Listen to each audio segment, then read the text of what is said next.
को डाउनलोड करके रजिस्टर करने के बाद लोकेशन शेयरिंग और ब्लूटूथ के माध्यम से आपको मिलेगा कोरोना पॉजिटिव के संपर्क में आने का एसएमएस अलर्ट।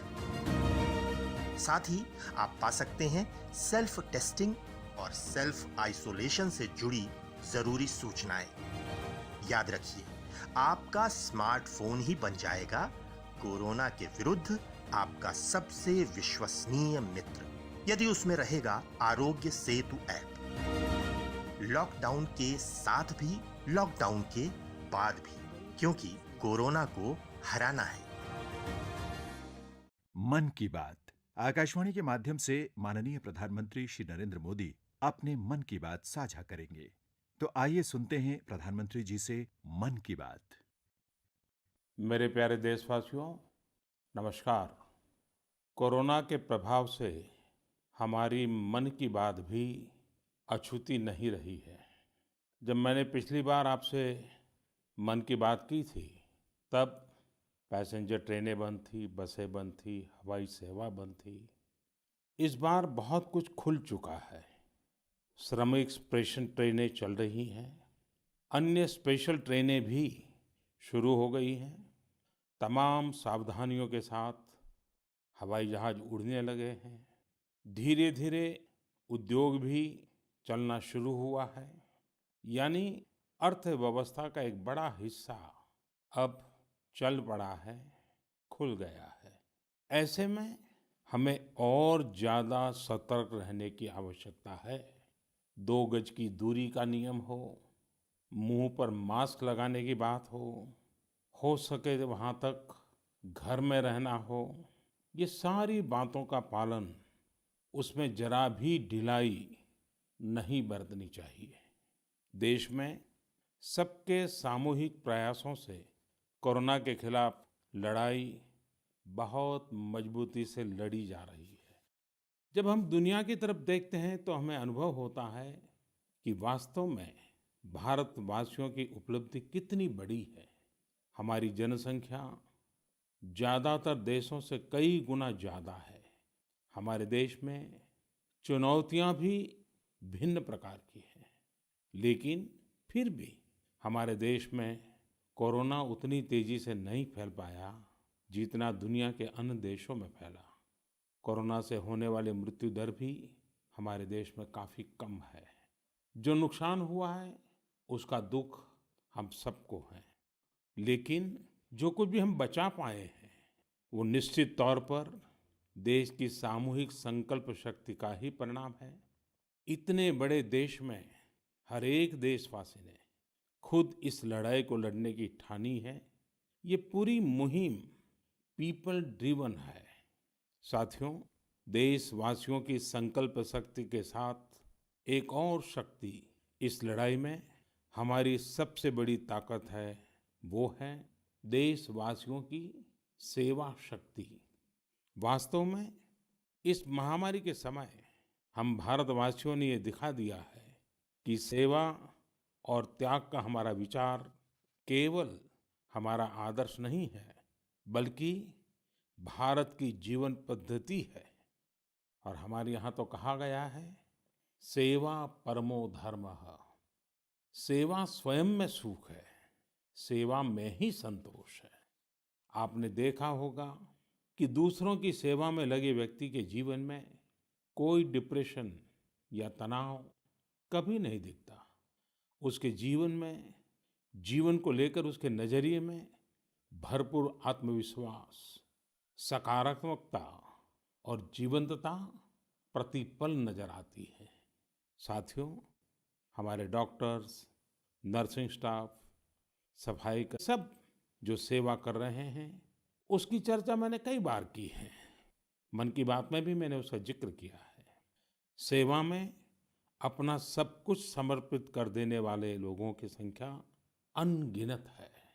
ऐसे ही एक सज्जन है तमिलनाडु के सी मोहन। सी मोहन जी मदुरई में एक सैलून चलाते हैं।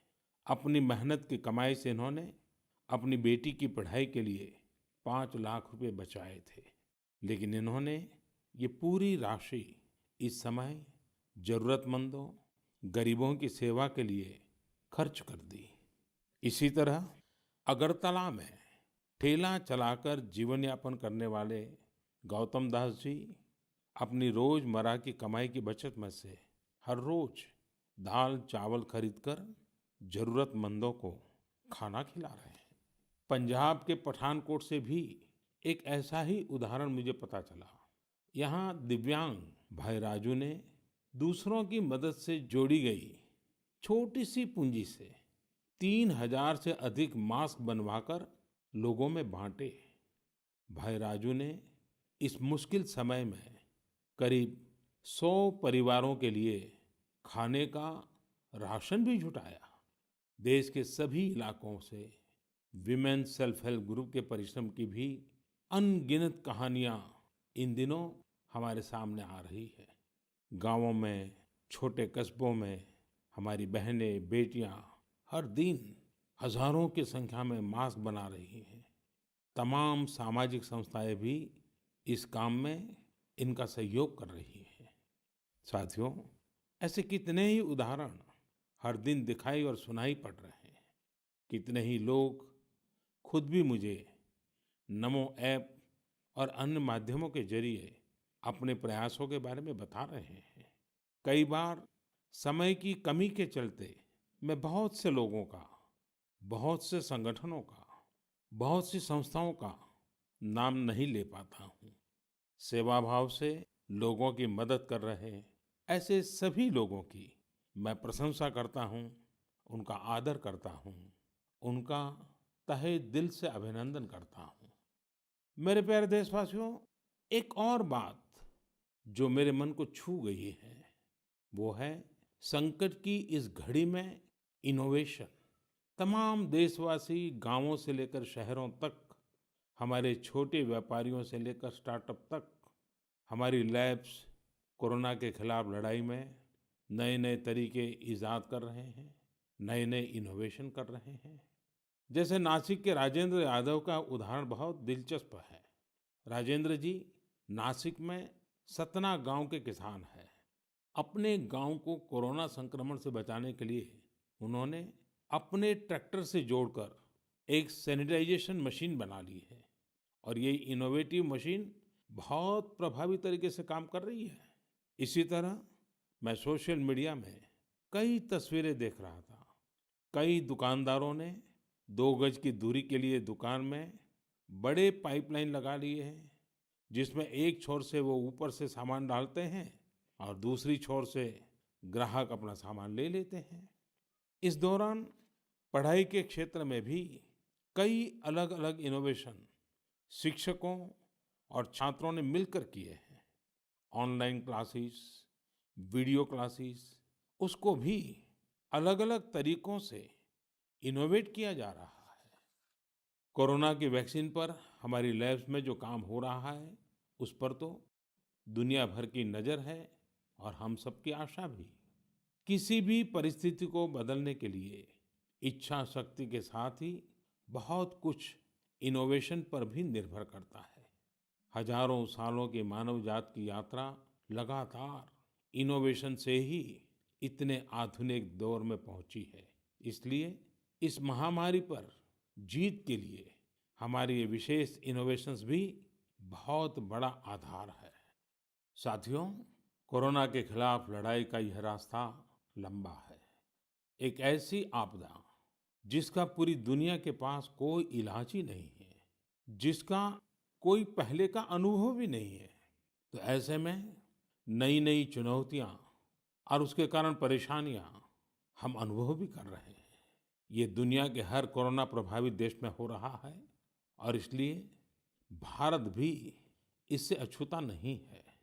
हमारे देश में भी कोई वर्ग ऐसा नहीं है जो कठिनाई में ना हो, परेशानी में ना हो। और इस संकट की सबसे बड़ी चोट अगर किसी पर पड़ी है तो हमारे गरीब, मजदूर, श्रमिक वर्ग पर पड़ी है। उनकी तकलीफ, उनका दर्द, उनकी पीड़ा शब्दों में नहीं कही जा सकती। हम में से कौन ऐसा होगा जो उनकी और उनके परिवार की तकलीफों को अनुभव न कर रहा हो। हम सब मिलकर इस तकलीफ को, इस पीड़ा को बांटने का प्रयास कर रहे हैं। पूरा देश प्रयास कर रहा है। हमारे रेलवे के साथी दिन रात लगे हुए हैं। केंद्र हो, राज्य हो, स्थानीय स्वराज की संस्थाएं हो, हर कोई दिन रात मेहनत कर रहे हैं। जिस प्रकार रेलवे के कर्मचारी आज जुटे हुए हैं, वे भी एक प्रकार से अग्रिम पंक्ति में खड़े कोरोना वॉरियर्स ही है। लाखों श्रमिकों को ट्रेनों से और बसों से सुरक्षित ले जाना, उनके खाने पीने की चिंता करना, हर जिले में क्वारंटाइन केंद्रों की व्यवस्था करना, सभी की टेस्टिंग, चेकअप, उपचार की व्यवस्था करना, ये सब काम लगातार चल रहे हैं और बहुत बड़ी मात्रा में चल रहे हैं। लेकिन साथियों, जो दृश्य आज हम देख रहे हैं, इससे देश को अतीत में जो कुछ हुआ, उसके अवलोकन और भविष्य के लिए सीखने का अवसर भी मिला है। आज हमारे श्रमिकों की पीड़ा में हम देश के पूर्वी हिस्से की पीड़ा को देख सकते हैं। जिस पूर्वी हिस्से में देश का ग्रोथ इंजन बनने की क्षमता है, जिसके श्रमिकों के बाहुबल में देश को नई ऊंचाई पर ले जाने का सामर्थ्य है, उस पूर्वी हिस्से का विकास बहुत आवश्यक है। पूर्वी भारत के विकास से ही देश का संतुलित आर्थिक विकास संभव है। देश ने जब मुझे सेवा का अवसर दिया, तभी से हमने पूर्वी भारत के विकास को प्राथमिकता दी है। मुझे संतोष है कि बीते वर्षों में इस दिशा में बहुत कुछ हुआ है और अब प्रवासी मजदूरों को देखते हुए बहुत कुछ नए कदम उठाना भी आवश्यक हो गया है और हम लगातार उस दिशा में आगे बढ़ रहे हैं। जैसे कहीं श्रमिकों की स्किल मैपिंग का काम हो रहा है, कहीं स्टार्टअप्स इस काम में जुटे हैं, कहीं माइग्रेशन कमीशन बनाने की बात हो रही है। इसके अलावा केंद्र सरकार ने अभी जो फैसले लिए हैं, उससे भी गांवों में रोजगार, स्वरोजगार, लघु उद्योगों से जुड़ी विशाल संभावनाएं खुली हैं। ये फैसले इन स्थितियों के समाधान के लिए हैं, आत्मनिर्भर भारत के लिए हैं। अगर हमारे गांव आत्मनिर्भर होते, हमारे कस्बे, हमारे जिले, हमारे राज्य आत्मनिर्भर होते, तो अनेक समस्याओं ने वो रूप नहीं लिया होता जिस रूप में वो आज हमारे सामने खड़ी है। लेकिन अंधेरे से रोशनी की ओर बढ़ना मानव स्वभाव है। तमाम चुनौतियों के बीच मुझे खुशी है कि आत्मनिर्भर भारत पर आज देश में व्यापक मंथन शुरू हुआ है। लोगों ने अब इसे अपना अभियान बनाना शुरू किया है। इस मिशन का नेतृत्व देशवासी अपने हाथ में ले रहे हैं। बहुत से लोगों ने तो ये भी बताया है कि उन्होंने जो जो सामान उनके इलाके में बनाए जाते हैं, उनकी एक पूरी लिस्ट बना ली है। ये लोग अब इन लोकल प्रोडक्ट्स को ही खरीद रहे हैं और वोकल फॉर लोकल को प्रमोट भी कर रहे हैं। मेक इन इंडिया को बढ़ावा मिले, इसके लिए सब कोई अपना अपना संकल्प जता रहा है। बिहार के हमारे एक साथी श्रीमान हिमांशु ने मुझे नमो ऐप पर लिखा है कि वो एक ऐसा दिन देखना चाहते हैं जब भारत विदेश से आने वाले आयात को कम से कम कर दे, चाहे पेट्रोल, डीजल, ईंधन का आयात हो, इलेक्ट्रॉनिक आइटम्स का आयात हो, यूरिया का आयात हो या फिर खाद्य तेल का आयात हो। मैं उनकी भावनाओं को समझता हूँ। हमारे देश में कितनी ही ऐसी चीजें बाहर से आती हैं जिन पर हमारे ईमानदार टैक्स पेयर्स का पैसा खर्च होता है, जिनका विकल्प हम आसानी से भारत में तैयार कर सकते हैं। असम के सुदीप ने मुझे लिखा है कि वो महिलाओं के बनाए हुए लोकल बैम्बू प्रोडक्ट्स का व्यापार करते हैं और उन्होंने तय किया है कि आने वाले 2 वर्ष में वे अपने बैम्बू प्रोडक्ट को एक ग्लोबल ब्रांड बनाएंगे। मुझे पूरा भरोसा है आत्मनिर्भर भारत अभियान इस दशक में देश को नई ऊंचाई पर ले जाएगा। मेरे प्यारे देशवासियों, कोरोना संकट के इस दौर में मेरी विश्व के अनेक नेताओं से बातचीत हुई है, लेकिन मैं एक सीक्रेट जरूर आज बताना चाहूँगा। विश्व के अनेक नेताओं की जब बातचीत होती है तो मैंने देखा इन दिनों उनकी बहुत ज़्यादा दिलचस्पी योग और आयुर्वेद के संबंध में होती है। कुछ नेताओं ने मुझसे पूछा कि कोरोना के इस काल में ये योग और आयुर्वेद कैसे मदद कर सकते हैं। साथियों, अंतर्राष्ट्रीय योग दिवस जल्द ही आने वाला है। योग जैसे जैसे लोगों के जीवन से जुड़ रहा है, लोगों में अपने स्वास्थ्य को लेकर जागरूकता भी लगातार बढ़ रही है। अभी कोरोना संकट के दौरान भी ये देखा जा रहा है कि हॉलीवुड से हरिद्वार तक घर में रहते हुए लोग योग पर बहुत गंभीरता से ध्यान दे रहे हैं। हर जगह लोगों ने योग और उसके साथ साथ आयुर्वेद के बारे में और ज्यादा जानना चाहा है, उसे अपनाना चाहा है। कितने ही लोग जिन्होंने कभी योग नहीं किया, वे भी या तो ऑनलाइन योग क्लास से जुड़ गए हैं या फिर ऑनलाइन वीडियो के माध्यम से भी योग सीख रहे हैं। सही में योग कम्युनिटी, इम्यूनिटी और यूनिटी सबके लिए अच्छा है। साथियों, कोरोना संकट के इस समय में योग आज इसलिए भी ज्यादा अहम है क्योंकि ये वायरस हमारे रेस्पिरेटरी सिस्टम को सबसे अधिक प्रभावित करता है। योग में तो रेस्पिरेटरी सिस्टम को मजबूत करने वाले कई तरह के प्राणायाम है, जिनका असर हम लंबे समय से देखते आ रहे हैं। ये टाइम टेस्टेड टेक्निक्स हैं, जिसका अपना अलग महत्व है। कपालभाति और अनुलोम विलोम प्राणायाम से अधिकतर लोग परिचित होंगे, लेकिन भस्त्रिका, शीतली, भ्रामरी जैसे कई प्राणायाम के प्रकार है, जिसके अनेक लाभ भी है। वैसे आपके जीवन में योग को बढ़ाने के लिए आयुष मंत्रालय ने भी इस बार एक अनोखा प्रयोग किया है। आयुष मंत्रालय ने माय लाइफ माय योग नाम से अंतर्राष्ट्रीय वीडियो ब्लॉग उसकी प्रतियोगिता शुरू की है। भारत ही नहीं, पूरी दुनिया के लोग इस प्रतियोगिता में हिस्सा ले सकते हैं। इसमें हिस्सा लेने के लिए आपको अपना 3 मिनट का एक वीडियो बना करके अपलोड करना होगा। इस वीडियो में आप जो योग या आसन करते हो वो करते हुए दिखाना है और योग से आपके जीवन में जो बदलाव आया है उसके बारे में भी बताना है। मेरा आपसे अनुरोध है, आप सभी इस प्रतियोगिता में अवश्य भाग लें और इस नए तरीके से अंतर्राष्ट्रीय योग दिवस में आप हिस्सेदार बनिए। साथियों, हमारे देश में करोड़ों करोड़ गरीब दशकों से एक बहुत बड़ी चिंता में रहते आए हैं। अगर बीमार पड़ गए तो क्या होगा? अपना इलाज कराएं या फिर परिवार के लिए रोटी की चिंता करें? इस तकलीफ को समझते हुए इस चिंता को दूर करने के लिए ही करीब 1.5 साल पहले आयुष्मान भारत योजना शुरू की गई थी। कुछ ही दिन पहले आयुष्मान भारत के लाभार्थियों की संख्या 1 करोड़ के पार हो गई है। 1 करोड़ से ज्यादा मरीज मतलब देश के 1 करोड़ से अधिक परिवारों की सेवा हुई है। 1 करोड़ से ज्यादा मरीज का मतलब क्या होता है मालूम है? 1 करोड़ से ज्यादा मरीज मतलब नॉर्वे जैसा देश, सिंगापुर जैसा देश, उसकी जो टोटल जनसंख्या है उससे 2 गुना लोगों को मुफ्त में इलाज दिया गया है। अगर गरीबों को अस्पताल में भर्ती होने के बाद इलाज के लिए पैसे देने पड़ते, इनका मुफ्त इलाज नहीं हुआ होता, तो उन्हें एक मोटा मोटा अंदाज है करीब करीब 14,000 करोड़ रुपए से भी ज्यादा अपनी जेब से खर्च करने पड़ते। आयुष्मान भारत योजना ने गरीबों के पैसे खर्च होने से बचाए हैं।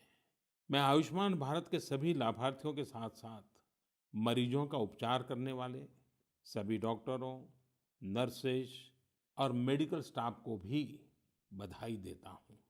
आयुष्मान भारत योजना के साथ एक बहुत बड़ी विशेषता पोर्टेबिलिटी की सुविधा भी है। पोर्टेबिलिटी ने देश को एकता के रंग में रंगने में भी मदद की है।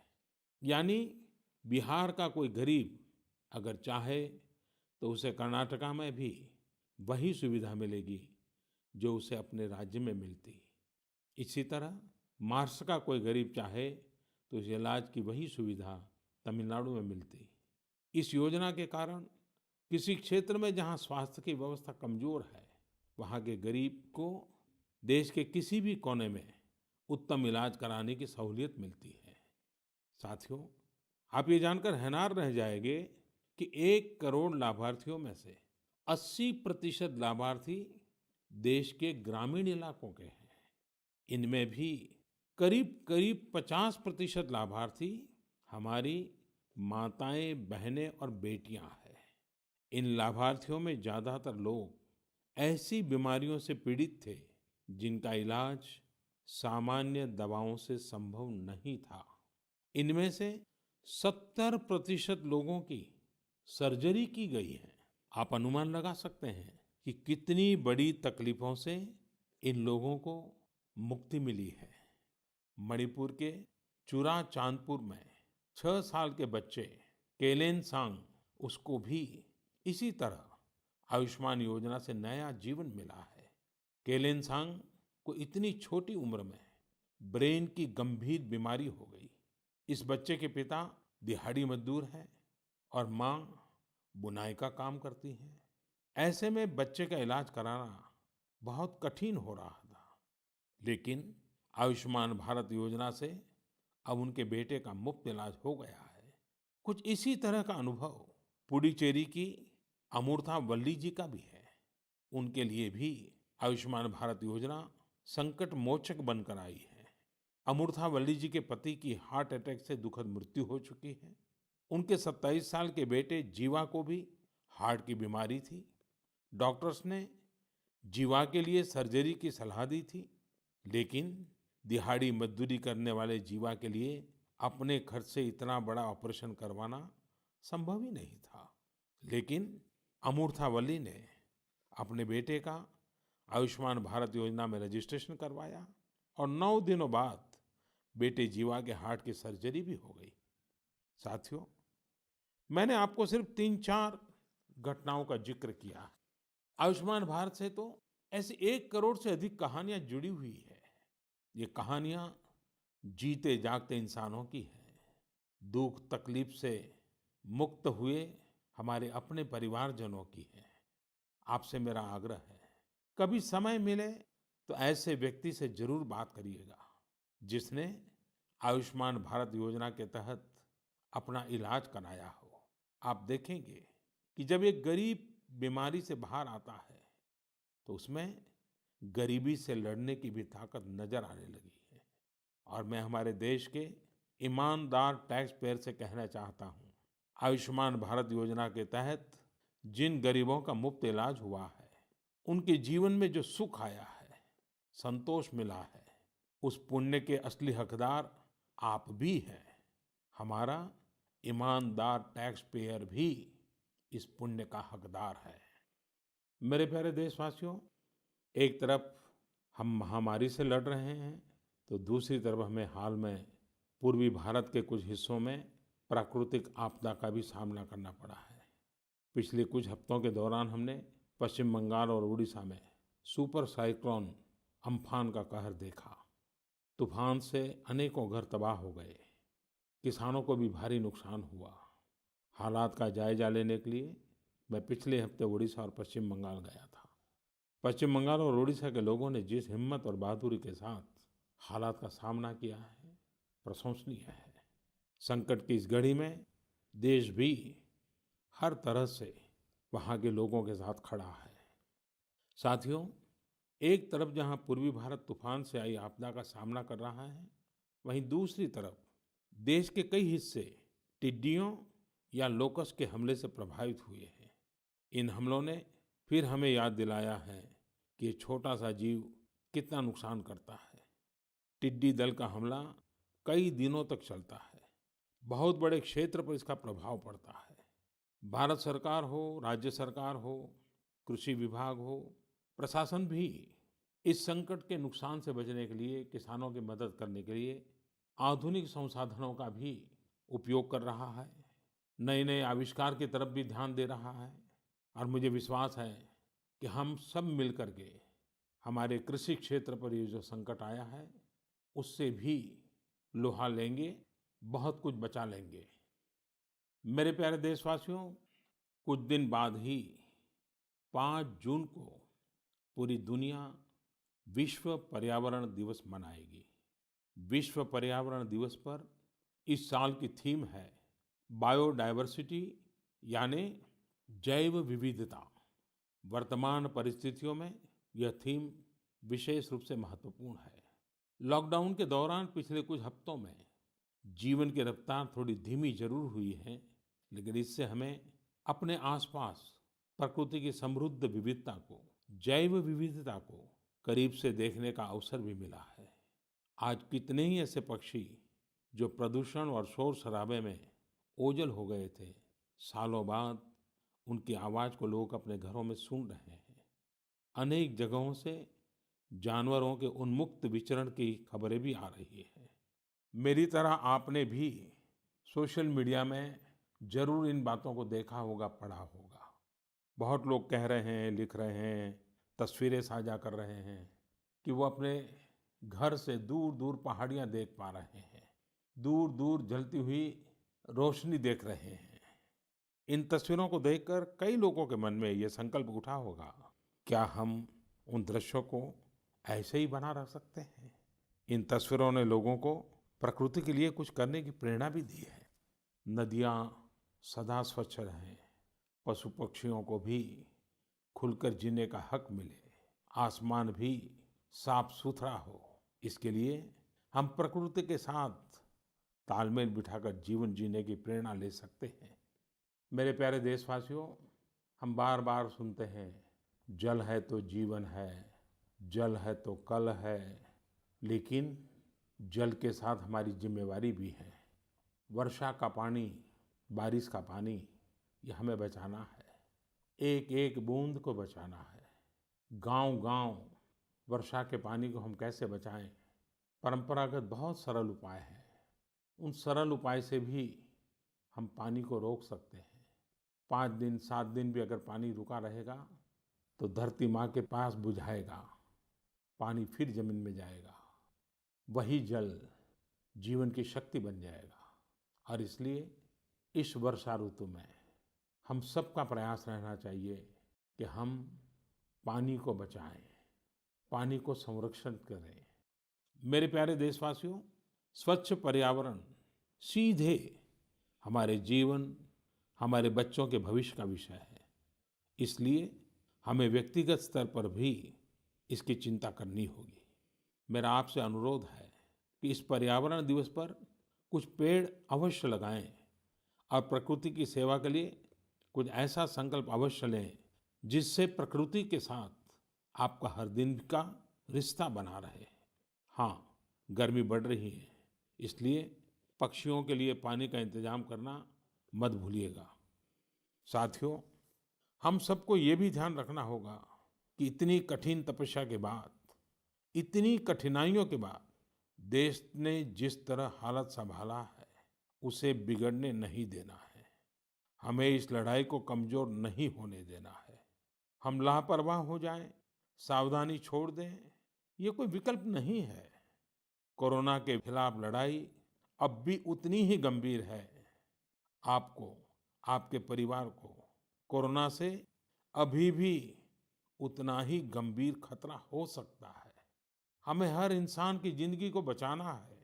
इसलिए 2 गज की दूरी, चेहरे पर मास्क, हाथों को धोना, इन सब सावधानियों का वैसे ही पालन करते रहना है जैसे अभी तक करते आए हैं। मुझे पूरा विश्वास है कि आप अपने लिए, अपनों के लिए, अपने देश के लिए ये सावधानी जरूर रखेंगे। इसी विश्वास के साथ आपके उत्तम स्वास्थ्य के लिए मेरी हार्दिक शुभकामनाएं हैं। अगले महीने फिर एक बार मन की बात अनेक नए विषयों के साथ जरूर करेंगे। धन्यवाद। मन की बात आकाशवाणी के माध्यम से माननीय प्रधानमंत्री श्री नरेंद्र मोदी अपने मन की बातें साझा कर रहे थे। हम आपको बता दें कि माननीय प्रधानमंत्री के इस प्रसारण के बाद मन की बात के क्षेत्रीय भाषा में अनुवाद का प्रसारण आकाशवाणी और दूरदर्शन के संबद्ध प्रादेशिक केंद्रों से तथा संस्कृत भाषा में अनुवाद का प्रसारण आकाशवाणी दिल्ली के Indraprastha channel medium wave 366.3 metre अर्थात 819 किलोहर्ट्ज और एफएम गोल्ड 100.1 मेगाहर्ट्ज पर अभी किया जाएगा।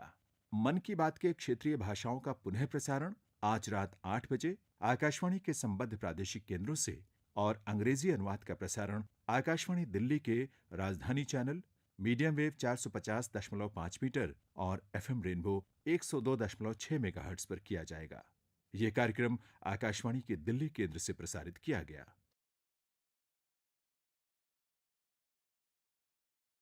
ये आकाशवाणी दिल्ली है। लीजिए सुनिए माननीय प्रधानमंत्री श्री नरेंद्र मोदी के मन की बात का